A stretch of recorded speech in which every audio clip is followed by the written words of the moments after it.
Hello and welcome back to Reddit Aloud. You're here with Friday. Here's a post from MaliciousCompliance. This time titled "No One Can Fire My Boss So She Does It Herself." By Rights for Doe 42. Remember, if you're enjoying the content, to like this video, subscribe to the channel and ring the bell for notifications. Now I hope you're sitting comfortably. Let's begin.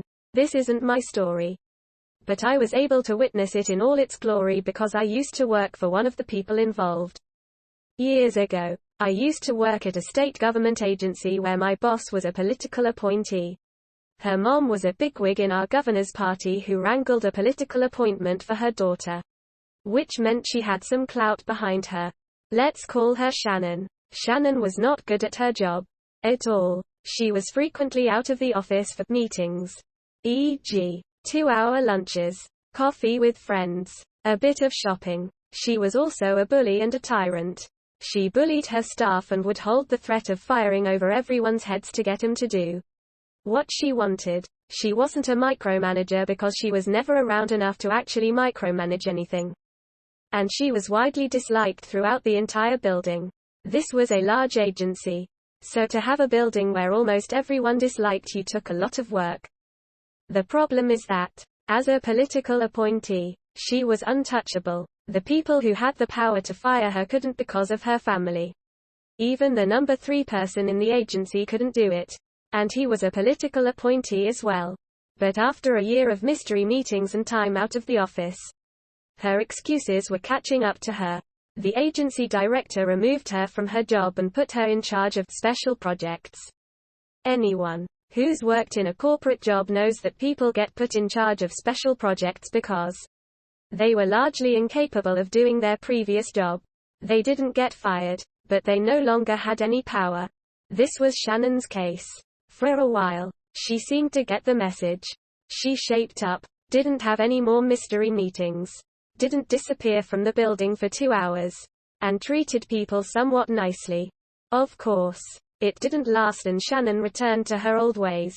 Around that time, we got a new assistant director. We'll call her Trisha, who was also a political appointee. She was the number 2 person in the whole agency, and she was great to work for. She was very serious about her job. She had access to Shannon's electronic calendar and saw what Shannon had been up to. She then cross-checked the security logs to see when Shannon was in and out of the building. After her brief investigation, Trisha emailed Shannon with a list of dates and said, "Can you tell me more about these different meetings you were having? And why they took so long?" Quote, I'm paraphrasing. Well, Shannon wasn't having any of that. How dare Trisha call her character into question? This was an outrage. It was so outrageous, in fact, that Shannon wrote a resignation letter and slammed it down on Trisha's desk. That'll show her. After a few hours, Shannon had time to think about what she had done. She remembered that she had a 1-year-old at home. She also remembered that her husband was an unskilled truck driver who made $8 an hour. Edit. He was a local delivery driver for a construction firm, not a CDL driver. And she remembered that she was the primary breadwinner for her family. She went back, hat in hand, and apologized for her attitude. She said she was willing to try harder. And she asked Trisha if she could please possibly have her letter back. Pretty please?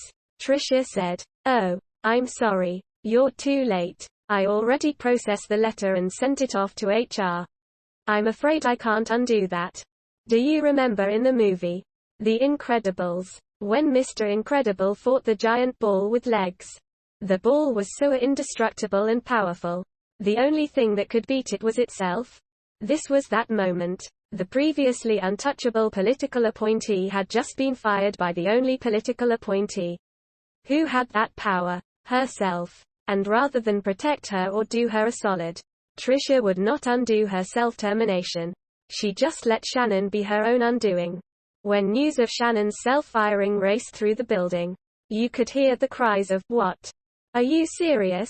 followed by howls of laughter as each new person heard the story. Shannon was out and everyone who had to deal with her was much happier than they had ever been in that job. And #X200B. Edit. Thank you to everyone for the great comments and the awards.